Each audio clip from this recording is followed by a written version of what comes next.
નમસ્કાર વિદ્યાર્થી મિત્રો, હું જસાણી સર જસાણી એજ્યુકેશનમાં આપનું હાર્દિક સ્વાગત કરું છું.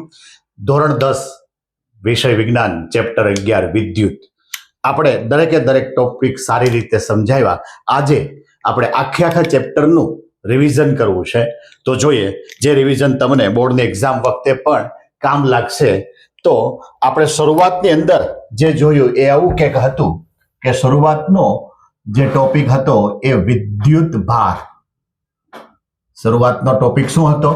વિદ્યુત ભાર. અને એની પહેલા બે ચાર ઉદાહરણ આપ્યા હતા કે ભાઈ સૂકા વાળની અંદર કાસ્કો ફેરવો હોય ને એને કાગળના ટુકડાની નજીક જો તમે લઈ આવો તો એ આકર્ષાય. હવે આપણે જોઈએ વિદ્યુત ભાર. વિદ્યુત ભાર એટલે એમ કહેવાય કે પદાર્થનો આંતરિક ગુણધર્મ છે. પદાર્થનો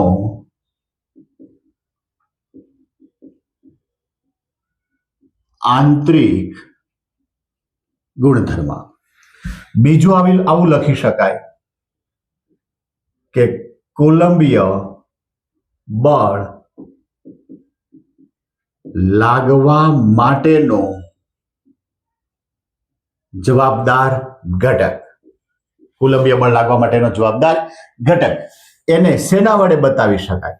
તો કે કેપિટલ ક્યુ સ્મોલ ક્યુ વડે બતાવી શકાય. એનો જે એકમ છે એ એકમ એમ કહેવાય કે કુલમ આવી શકે. એનો એકમ શું આવી શકે? કુલમ આવી શકે.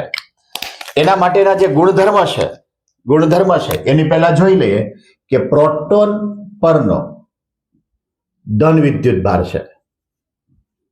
પ્રોટોન પરનો ધન વિદ્યુત ભાર છે.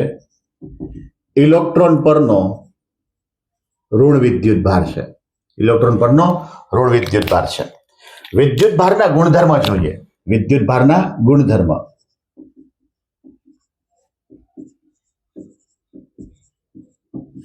તો કે એમ કહેવાય વિદ્યુત ભાર બે પ્રકારના છે. વિદ્યુત ભાર બે પ્રકારના છે. એક ધન વિદ્યુત ભાર, બીજો ઋણ વિદ્યુત ભાર. સજાતીય વચ્ચે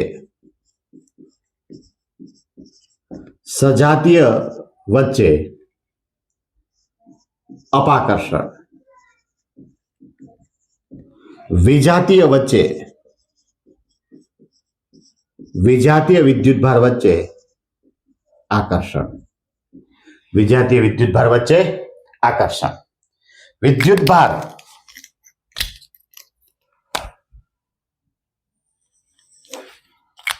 આવું લખી શકાય કે વિદ્યુત ભાર બે પ્રકારના ધન વિદ્યુત ભાર અને ઋણ વિદ્યુત ભાર. સજાતીય વચ્ચે અપાકર્ષણ, વિજાતીય વચ્ચે આકર્ષણ. બીજું છે વિદ્યુત ભારનો સરવાળો થઈ શકે છે. વિદ્યુત ભારનો સરવાળો થઈ શકે છે. પછી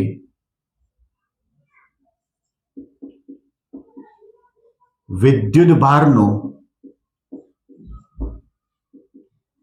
સંરક્ષણ થાય છે.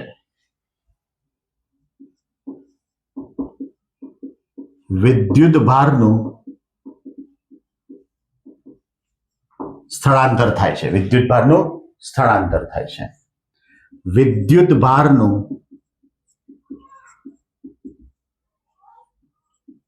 ક્વોન્ટમીકરણ થાય છે. ક્વોન્ટમીકરણ એટલે Q બરાબર n E. અહીંયા થોડું આપણે યાદ રાખી લઈએ કે જ્યાં E ની કિંમત કેટલી હતી? જ્યાં E બરાબર 1.6 × 10⁻⁹ કુલમ અને A બરાબર 1 2 3 .. ક્વોન્ટમીકરણનો મતલબ એ થાય કે વિદ્યુત ભાર હંમેશા પૂર્ણાંકમાં જ મળે છે. વિદ્યુત ભાર હંમેશા પૂર્ણાંકમાં મળે છે. અહીંયા જે મુદ્દો લખ્યો કે સ્થળાંતર કોનું થાય? સ્થળાંતર કોનું થાય? તો કે ઋણ વિદ્યુત ભારનું સ્થળાંતર થાય. ઋણ વિદ્યુત ભારનું સ્થળાંતર થાય. એ જ્યાંથી જાય ત્યાં ધન, જ્યાં જાય ત્યાં ઋણ. અહીંયા દળનો પણ મુદ્દો આવે. અહીંયા આવે દળ ઘટે છે, અહીંયા આવે દળ વધે છે. તો પ્રોટોનનું દળ કેટલું હોય? પ્રોટોનનું દળ કેટલું હોય? તો કે MP બરાબર 1.67 ગુણ્યા 10⁻27 kg, ME બરાબર 9.11 ગુણ્યા 10⁻31 kg, અને ન્યૂટનનું દળ પણ લખવું તો લખી શકાય 1.67 ગુણ્યા 10⁻27 kg, 27 kg.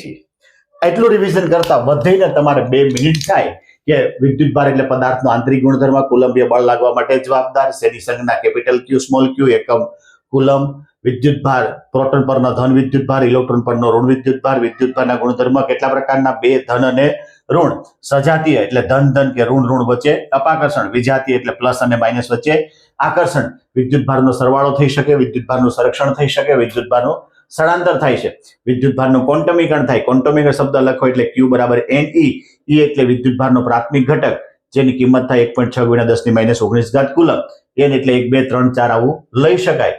આયા જે વિદ્યુત ભારનું સ્થળાંતર છે એમાંથી ધન અને ઋણ છે, તો કોનું સ્થળાંતર થાય? તો કે ઋણ વિદ્યુત ભારનું. વિદ્યુત ભાર જ્યાંથી જાય ત્યાં પ્લસ, વિદ્યુત ભાર જ્યાં જાય ત્યાં માઇનસ, જ્યાંથી જાય જે પદાર્થ પરથી જાય ત્યાં દળ ઘટે, જે પદાર્થ પર જાય ત્યાં દળ વધે. આ આપણને કોઈ જગ્યાએ MCQ માં કામ લાગે. વિદ્યુત પ્રવાહ પહેલો જે ટોપિક છે એ વિદ્યુત પ્રવાહ. તો આપણે આમ લખી શકાય કે ગતિમાન વિદ્યુત ભાર વિદ્યુત પ્રવાહનું નિર્માણ કરે છે. ગતિમાન વિદ્યુત ભાર વિદ્યુત પ્રવાહનું નિર્માણ કરે છે. બીજું તમારા ટેક્સ્ટબુક ની અંદર આવું પણ આવ્યું છે કે આ જે છે એ વાહક તાર છે, આ વાહક તારનો આડછેદ છે, આ વાહક તારમાંથી કોઈ એક દિશામાં વિદ્યુત ભારનો જથ્થો જાય છે, વિદ્યુત ભારનો જથ્થો જાય છે. તો આમ લખી શકાય કે વાહક તારને લંબ એવા એકમ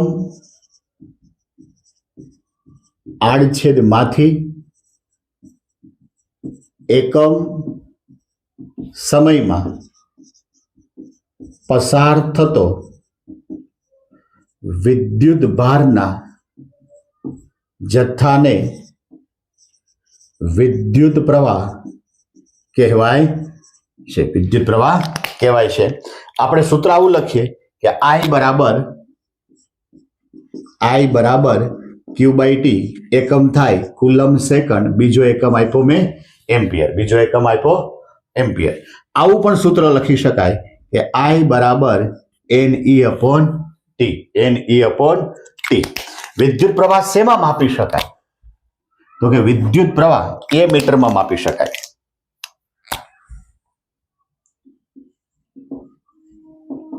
વિદ્યુત પ્રવાહ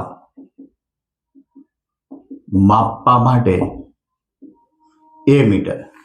કેવી રીતે જોડી શકાય? તો કે હંમેશા શ્રેણીમાં જોડાય. વિદ્યુત પ્રવાહનો નાનો એકમ શું છે? વિદ્યુત પ્રવાહનો નાનો એકમ શું છે? તો કે મિલી એમ્પિયર. મિલી એમ્પિયર એટલે 1 ગુણ્યા 10⁻³ એમ્પિયર. માઇક્રો એમ્પિયર એટલે 1 ગુણ્યા 10⁻6 એમ્પિયર, 10⁻6 એમ્પિયર. એટલે જોઈએ વિદ્યુત પ્રવાહ તો કે ગતિમાન વિદ્યુત ભાર વિદ્યુત પ્રવાહનું નિર્માણ કરે. મારે વિદ્યુત પ્રવાહ જોતો હોય તો મારે વાહક તાર શેનો બનેલો હોય? ધાતુ. એમાં શું વિચારવાનું? તો કે લંબ આડછેદ એના એકમ સમયમાં પસાર થતા વિદ્યુત ભારના જથ્થાને વિદ્યુત પ્રવાહ કહેવાય. માટે આપણી પાસે સૂત્ર બન્યું I બરાબર Q/T, એકમ થતો તો કુલમ પર સેકન્ડ, એનો બીજો એકમ છે એમ્પિયર. માટે બીજું સૂત્ર થાય I બરાબર Ne/T. વિદ્યુત પ્રવાહ શેમાં માપી શકાય? તો કે એ મીટરમાં માપી શકાય. શેમાં જોડાય? તો કે એ મીટર હંમેશા પરિપથમાં શ્રેણીમાં જોડવામાં આવે છે. મિલી એમ્પિયર એનું મૂલ્ય થાય 10⁻³ અને માઇક્રો એમ્પિયર એનું મૂલ્ય થાય 10⁻6. આના પછીનો જે ટોપિક હતો એ આવો હતો કે વિદ્યુત સ્થિતિમાન અથવા એનો તફાવત. વિદ્યુત સ્થિતિમાન અથવા એનો તફાવત. તો સૂત્ર આપણે આમ લખતા હતા કે V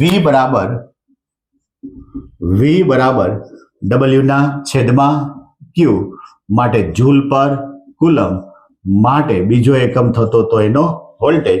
આવું પણ થાય કે થતા કાર્ય અને વિદ્યુત ભારના ગુણોત્તરને વિદ્યુત સ્થિતિમાનનો તફાવત કહેવાય. વિદ્યુત સ્થિતિમાનનો તફાવત કહેવાય. શેમાં મપાય? તો કે વોલ્ટ મીટરમાં.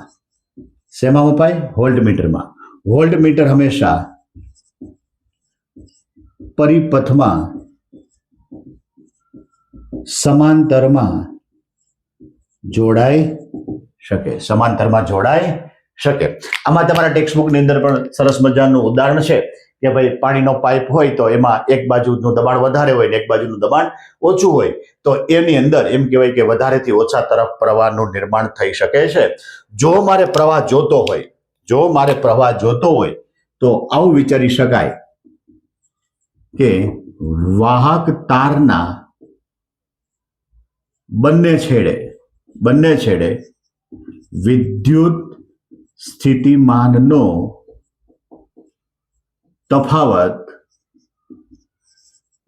લાગુ કરવો જરૂરી છે. એના વગર ક્યારેય વાહક તારમાંથી વિદ્યુત પ્રવાહ વહી શકે નહીં. પરિપથની સંજ્ઞા પદ્ધતિ અથવા તો પરિપથમાં સંજ્ઞા. પહેલી જે સંજ્ઞા છે આને કહેવાય વિદ્યુત કોષ. આને કહેવાય બેટરી. એમાં જો આવો એરો માર દઉં તો એનું નામ પડે ચલિત બેટરી. આમ કરી નામ મારે એરો મારવાનો કહેતા એમાં શું હોય? રેગ્યુલેટર હોય. શું હોય? રેગ્યુલેટર હોય. એના પછી આ જે સિમ્બોલ છે એ છે બલ્બ. આ જે છે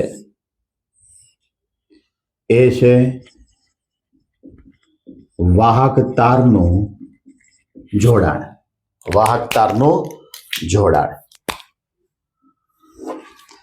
આવો પણ સિમ્બોલ હોય કે આ એક વાહક તાર આમ છે, બીજો વાહક તાર પસાર કરવો તો આમ પસાર કરવું પડે. તો આમાં લખાય પસાર થતા વાહક તાર. આમ હોય તો આને કહેવાય ખુલ્લી કળ કહેતા બંધ સ્વિચ.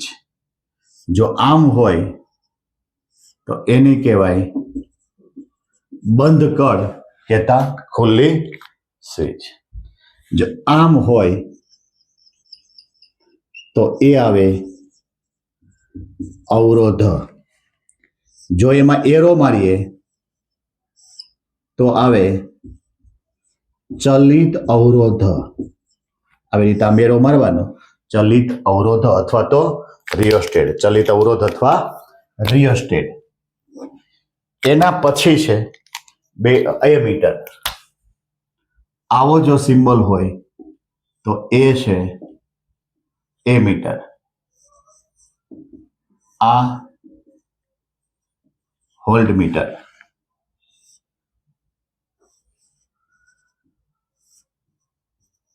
ગેલ્વેનોમીટર. આ બેમાં ડિફરન્સ.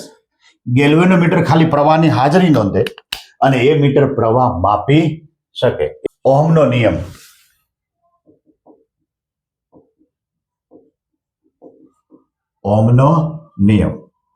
પહેલા આવે નિયમ કે નિશ્ચિત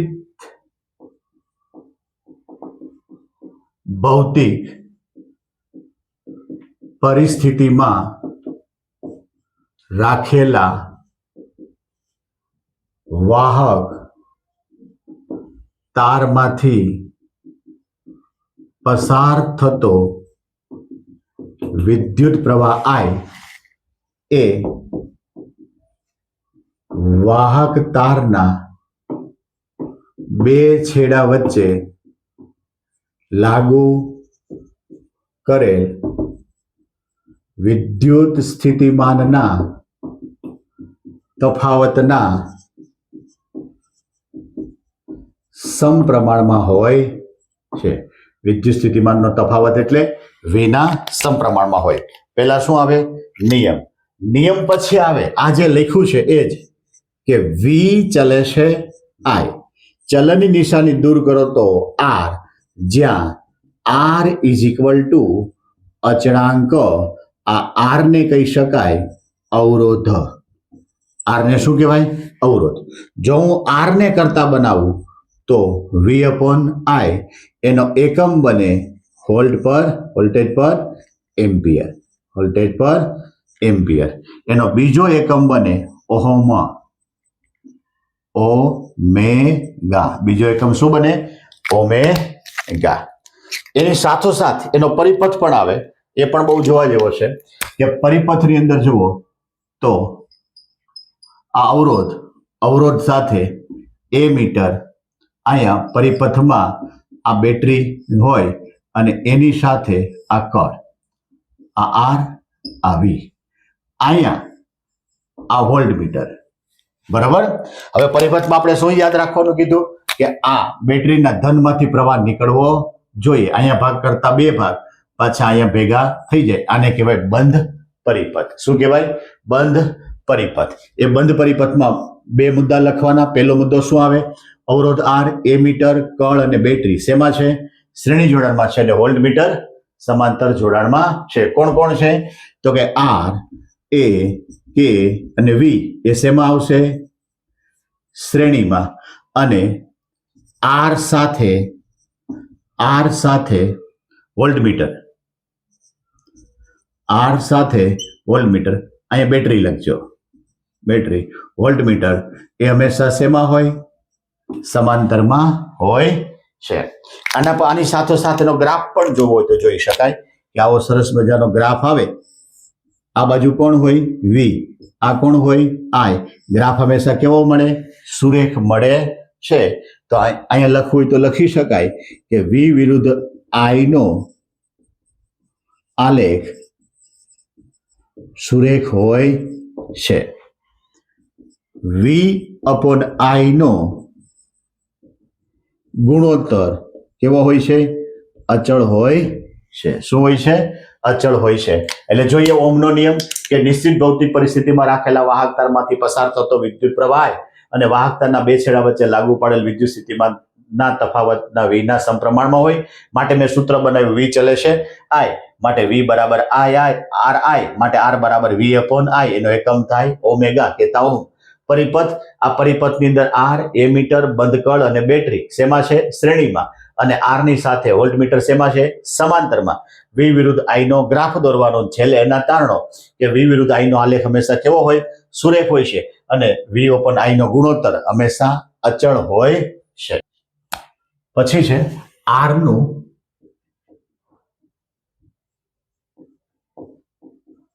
નું જોડાણ. પહેલા છે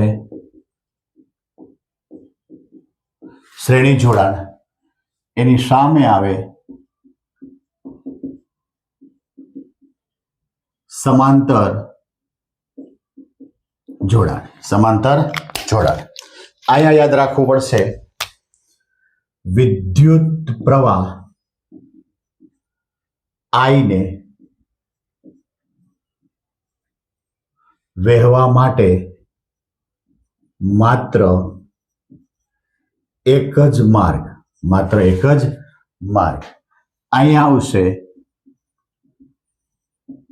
વિદ્યુત પ્રવાહ I ને વહેવા માટે અલગ અલગ માર્ગ.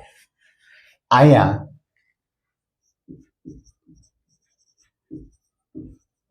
દરેક ઘટકોનો V સમાન. સમાંતર જોડાણમાં આવે દરેક ઘટકનો જેટલા અવરોધ દોર્યા હોય એવા દરેક ઘટકોનો વી જુદો જુદો અહીંયા સૂત્ર બને I બરાબર I1 વત્તા I2 વત્તા I3. અહીંયા સૂત્ર બને V બરાબર V1 વત્તા V2 વત્તા V3. આ બધું મૂકો એટલે અહીંયા સૂત્ર બને R ડેશ બરાબર R1 વત્તા R2 વત્તા R3. અહીંયા સૂત્ર બને 1/R ડેશ બરાબર 1/R1 વત્તા 1/R2 વત્તા 1/R3. અહીંયા જે ફાઇનલ સૂત્ર બને કે આ છે શ્રેણી જોડાણ એટલે RS બરાબર NR. અહીંયા જે સૂત્ર મળે આ પેરેલેલ એટલે RP બરાબર R/N. અહીંયા ક્યાંક શોર્ટ ક્વેશ્ચન આપણે જોઈ લઈએ કે જો આ બેનો ગુણોત્તર લઈએ તો બહુ મજાનો ક્યાંક ઘટના બનશે કે RS ના છેદમાં RP તો NR ના છેદમાં R/N તો ઉડી ગયા તો આ કેટલું થઈ ગયું n² થઈ ગયું. જો આવું વિચારી શકો કે RP/RS તો કેટલું થઈ જાય 1/n². એટલે આપણા ઘરની અંદર જે કઈ જોડાણ છે એ કેવું છે સમાંતર જોડાણ હોય છે. કેવું જોડાણ હોય છે સમાંતર જોડાણ હોય છે. આકૃતિ તો તમને યાદ હશે બરોબર. તફાવતના મુદ્દા જોઈએ તો આવી રીતે લખી શકાય. આની સાથોસાથ અહીંયા સમાઈ જશે કે અવરોધકતા બહુ સહેલું છે. અવરોધકતા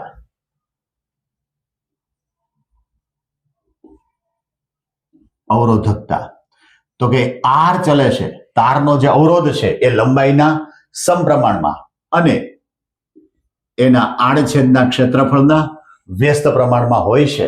જો લંબાઈ વધારે તો અવરોધ વધારે, જો ક્ષેત્રફળ વધારે તો અવરોધ ઓછો. આ બેને ભેગું કરવું હોય તો આમ લખી શકાય L/A. માટે R બરાબર ρL/A જ્યાં ρ ઇઝ ઇક્વલ ટુ અવરોધકતા. જો ρ ને હું કરતા બનાવું તો RA/L માટે આનો એકમ બને ઓહમ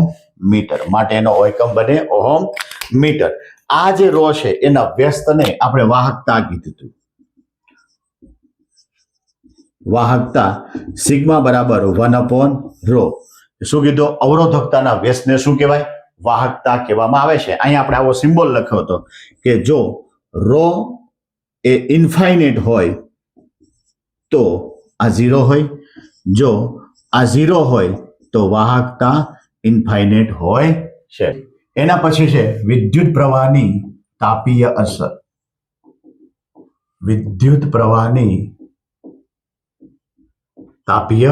અસર. જ્યારે વાહક તારમાંથી વિદ્યુત પ્રવાહ પસાર થાય મારે શું લેવાનું વાહક તાર એમાંથી કોને પસાર કરવાનો વિદ્યુત પ્રવાહને.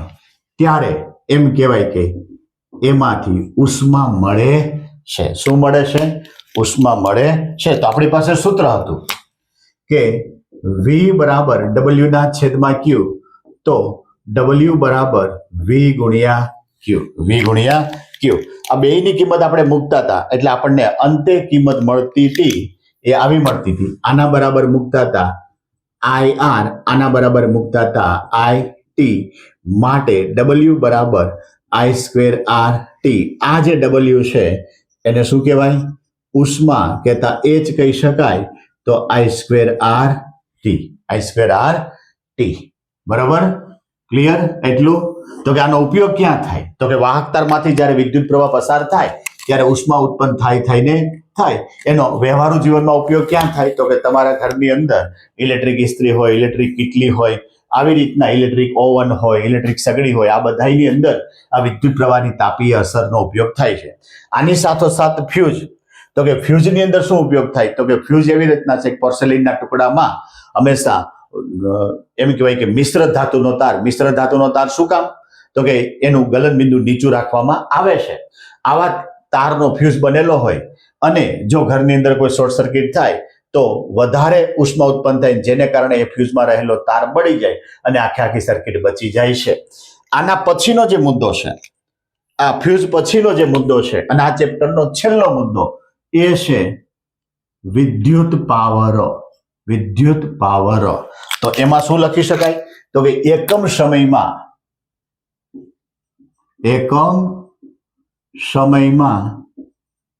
કાર્ય કરવાની ક્ષમતા. એકમ સમયમાં કાર્ય કરવાની ક્ષમતા એને શું કહેવાય? પાવર. પાવરનો સિમ્બોલ થાય P બરાબર W ના છેદમાં T. W ની કિંમત મૂકું તો I² RT છેદમાં T માટે પાવર બરાબર I² R. પાવર બરાબર I² R. અહીંયા જૂલનો નિયમ પણ એને કહેવામાં આવે છે. જૂલનો નિયમ પણ કહેવામાં આવે છે. તો કે P બરાબર IR. IR બરાબર શું બને? V બની જાય. તો પાવરનું બીજું સૂત્ર મળ્યું IV. અહીંયા એનો એકમ જોવો છે. અહીંયા એનો એકમ શક્ય બનશે જૂલ પર સેકન્ડ. બીજો જે એકમ છે એ વોટ થાય. બીજો એકમ શું થાય? વોટ થાય છે. જો અહીંથી આ સૂત્રને આવી રીતે આમ બનાવીએ તો W બરાબર P ગુણ્યા T માટે વોટ ગુણ્યા સેકન્ડ. વોટ ગુણ્યા સેકન્ડ. આનો મોટા મોટો એકમ શું હતો? તો કે કિલોવોટ. આનો મોટા મોટો એકમ શું હતો? તો કે કિલોવોટ. અને આ સેકન્ડની કેટલું થાય? કલાક. તો આનો મોટામાં મોટો એકમ થાય કાર્યનો કિલોવોટ અવર. કિલોવોટ અવર જેને શું કહી શકાય? એક યુનિટ કહી શકાય. અને એને આપણે જૂલમાં ફેરવવું હોય તો આવી રીતે લખી શકાય કે કિલોવોટ એટલે કેટલા થાય? 1000 વોટ ગુણ્યા આ જે કલાક છે એની સેકન્ડ કેટલી થાય? 3600 સેકન્ડ. તો જવાબ તમારો આવો થતો તો અહીંયા પોઈન્ટ હોય તો 3.6 ગુણ્યા 10⁶ જૂલ. આ એક યુનિટનો મતલબ થયો. એક યુનિટનો મતલબ થયો. ક્યાંથી આપણે ચેપ્ટર ચાલુ કર્યું? તો કે વિદ્યુત ભાર. વિદ્યુત ભાર પછી આપણે લીધું વિદ્યુત પ્રવાહ. વિદ્યુત પ્રવાહ પછી વિદ્યુત સ્થિતિમાનનો તફાવત. પછી જુદી જુદી સંજ્ઞા. પછી IMP પ્રશ્ન, ઓહમનો નિયમ અને એના બે અવરોધનું સૂત્ર મળ્યું. એના બે જોડાણ, શ્રેણી જોડાણ અને સમાંતર જોડાણ. એની સાથે અવરોધકતા, જૂલનો નિયમ કહેતા વિદ્યુત પ્રવાહની તાપીય અસર અને વિદ્યુત પાવર. વધીના ચેપ્ટરનું રિવિઝન કરતા તમને 25 થી 30 મિનિટની અંદર તમને આખા ચેપ્ટરનો સારાંશ મળી જાય.